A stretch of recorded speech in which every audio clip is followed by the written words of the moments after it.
आज के लेक्चर में देखते हैं कि डेटा इनकोडिंग क्या है। प्रीवियस लेक्चर में हमने देखा था कि जो भी डाटा हम कंप्यूटर के अंदर स्टोर करते हैं, जो डाटा कंप्यूटर को समझ आता है, वो डिजिटल सिग्नल ही वो होते हैं, डिजिटल फॉर्म में।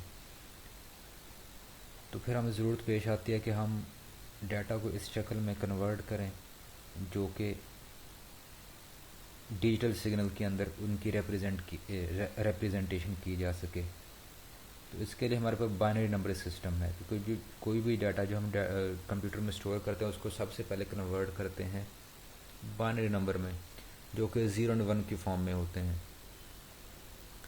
तो फिर 0 और 1 की फॉर्म में जो डाटा आता है उसको हम रिप्रेजेंट कर सकते हैं कि चार्ज मौजूद है या मौजूद नहीं है।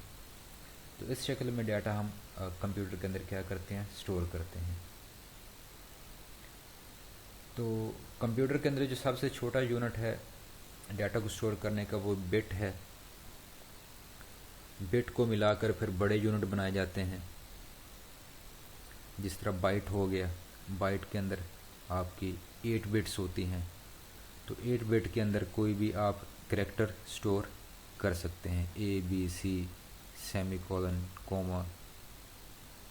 लेकिन ABC, सेमीकोलन, कोमा ये स्टोर नहीं हो सकता कंप्यूटर के अंदर। तो इसको हमें कन्वर्ट करना पड़ता है 0 1 की फॉर्म में। लेकिन 0 1 की फॉर्म में कैसे कन्वर्ट करें, तो उसके लिए हमें फिर क्या करना पड़ता है, हर एक को एक कोड असाइन करना पड़ता है कि आप कीबोर्ड के ऊपर, कंप्यूटर के कीबोर्ड के ऊपर जितने भी करैक्टर फर्ज करें आप देख रहे हैं, इन हर का क्या होता है, एक न्यूमेरिक कोड होता है, एक नंबर होता है। उस नंबर को फिर बाइनरी नंबर सिस्टम में कन्वर्ट किया जाता है 0 1 की फॉर्म में, और फिर 0 1 को कंप्यूटर के ऊपर स्टोर किया जाता है चार्ज की फॉर्म में। तो वो कौन कौन सी स्कीम्स हैं जिनके तहत आप डाटा को कोड असाइन करते हैं कि एक को मैं किस नंबर से रिप्रेजेंट करूंगा, फुल स्टॉप को मैं किस नंबर से रिप्रेजेंट करूंगा। तो इसके लिए मुख्तलिफ की कोडिंग स्कीम्स हैं। सबसे पहले कौन सी है, BCD। BCD से बनता है बाइनरी कोडेड डेसिमल। ये 4 बिट की कोडिंग स्कीम है। इसमें सिर्फ 4 बिट्स यूज़ होती हैं डाटा को स्टोर करने के लिए, और डाटा सिर्फ क्या होता है, आपका नंबर्स होता है, यानी कि 0 से 9 तक। इसके अलावा BCD के अंदर कोई और चीज़ स्टोर नहीं हो सकती। ये सिर्फ 0 से लेकर 9 तक को स्टोर करने के लिए BCD कोडिंग यूज़ होती है। फ़र्ज़ करें आपने एक स्टोर करना है 1 और 2 को, यानी कि 12 को, तो ये BCD के अंदर कैसे स्टोर होगा। जो 1 का कोड है BCD के अंदर वो क्या है, 0 0 0 1। ये 1 का कोड हो गया। इसके बाद ये 4 बिट्स होगी आपकी टोटल, ये 1 को रिप्रेजेंट कर दिया 0 1 की फॉर्म में। इस तरह जो 2 का कोड है BCD के अंदर वो है 0 0 1 0। ये 2 का कोड हो गया, और ये क्या हो गया, 1 का कोड हो गया। तो इस तरीके से BCD के अंदर जो न्यूमेरिक डाटा होगा वो क्या किया जाता है, स्टोर किया जाता है। इस तरह एक और कोडिंग स्कीम है EBC DIC। ये पुरानी कोडिंग स्कीम है, मेन फ्रेम कंप्यूटर के ऊपर यूज़ होती थी। EBC DIC से बनता है extended binary coded decimal interchange code, इससे बनता है। ये 8 बिट की कोडिंग स्कीम है, और इसके अंदर मुख्तलिफ़ तरह के 256 करैक्टर रिप्रेजेंट किए जा सकते हैं या स्टोर किए जा सकते हैं। अगर फ़र्ज़ करें मैं आपको कहता हूँ कि 1 बिट की कोडिंग स्कीम है, तो आपको पता है कि 1 बिट के अंदर या तो 0 स्टोर हो सकता है या 1 स्टोर हो सकता है।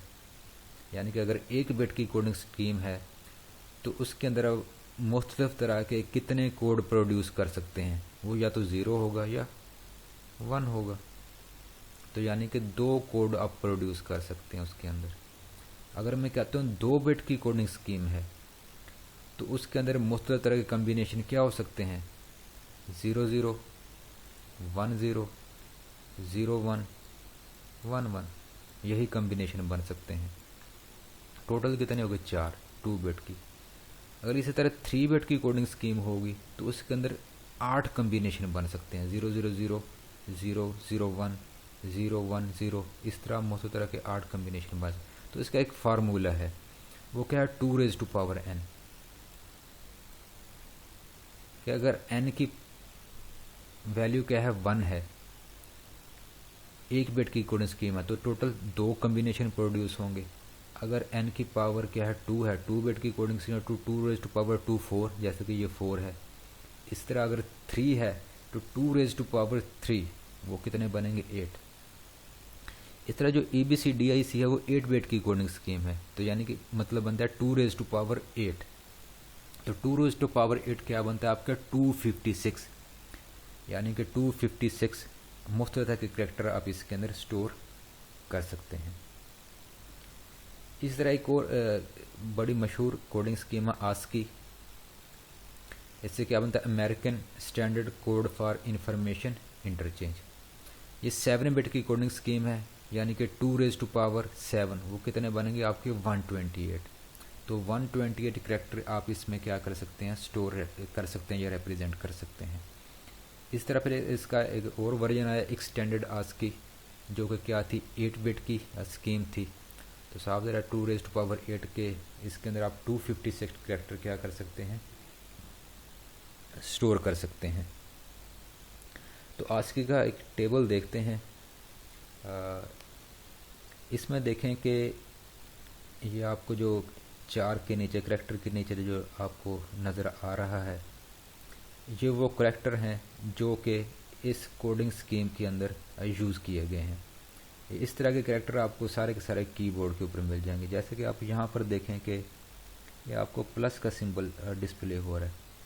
प्लस का जो आपका क्या है, जो कोड है वो क्या, 43 है। इसी तरह अगर आप यहाँ पर चेक करें, और भी काफ़ी सारे हैं। कैपिटल A को चेक करें तो कैपिटल A का कोड क्या है, 65। इसी तरह अगर आप देखें कि जो स्मॉल a है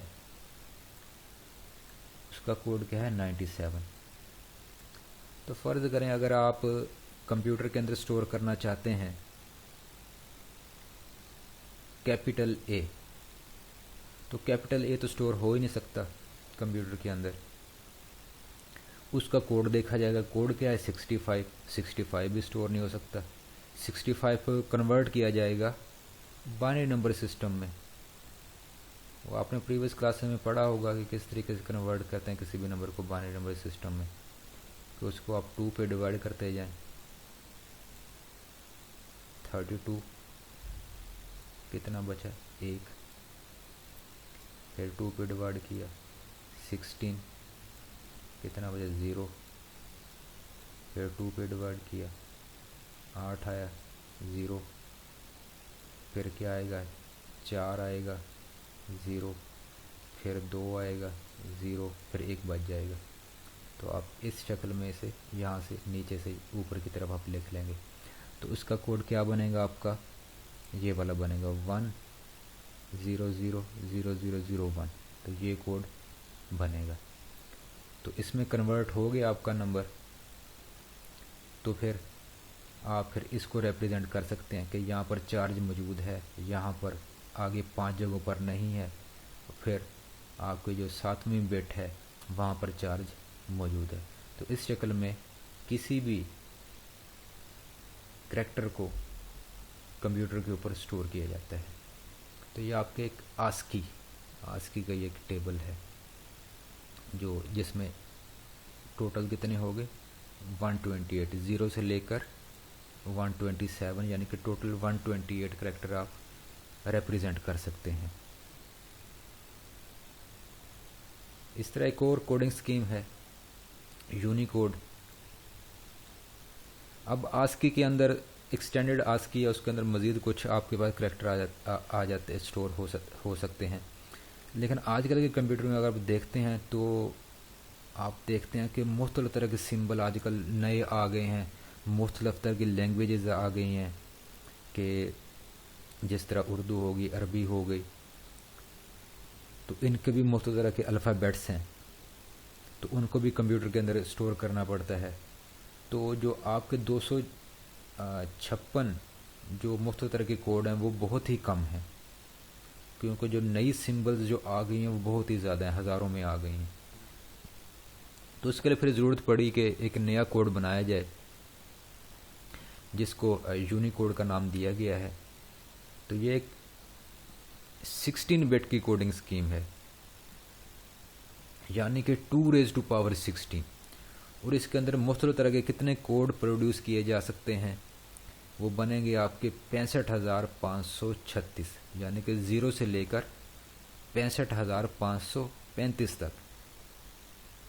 तो इसके अंदर मुख्तलिफ़ तरह के 65,536 कोड प्रोड्यूस किए जा सकते हैं, जिसमें तकरीबन तमाम के जो तमाम लैंग्वेजेस दस्तयाब हैं पूरी दुनिया के अंदर, उनके करैक्टर भी स्टोर हो रहे हैं, उनके अल्फ़ाबेट्स भी स्टोर हो रहे हैं, और जो मुख्तलिफ़ तरह के जो नए सिंबल्स आजकल आप अपने कंप्यूटर पे देखते हैं या मोबाइल फ़ोन्स के अंदर देखते हैं, वो भी इसी के अंदर ही रिप्रेजेंट किए जाते हैं।